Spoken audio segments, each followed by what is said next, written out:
užduoti kelius klausimus. Pirmiausia, apie olimpinės žaidynės. Kur atsirado olimpinės žaidynės? Graikijoje. Šaunuolė. O kur vyko šių metų olimpinės žaidynės? Kinijoje, Pekine. O kiek medalių pelnė Lietuvos sportininkai? 5, jei neklystu. Taip, 5. O kokios spalvos parsivežė medalį Virgilijus Alekna? Bronza. O ar pati sportuoji? Kartais.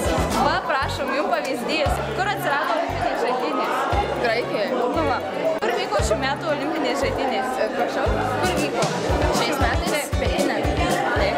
Kiek medalių parsivežė Lietuvos sportininkai? Nežinau. Nežinai, o ar žinai, kokį medalį parsivežė Alekna? Bronzą. Taip, o ar pati sportuoji? Taip. Šaunuolė. Noriu paklausti, ar laukite krikštynų? Ne. O kodėl nelaukite? Nežinau. Taigi nuostabus renginys, aš tai labai laukiu savo krikštynų. O jūs ne? Ne, nelabai. O ko pageidautumėt? Kiaušinio į plaukus, purvo kaukės ant veido, ko pageidautumėt? Jo, geriau kiaušinio į plaukus. Sakot geriau, ne, negu purvas?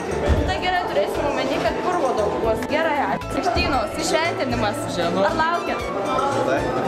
O žinot, koks likimas ištinka pirmokus per krikštynas? Girdėta, bet dar nekoks. Gal turit kokių pageidavimų? Apleisit savęs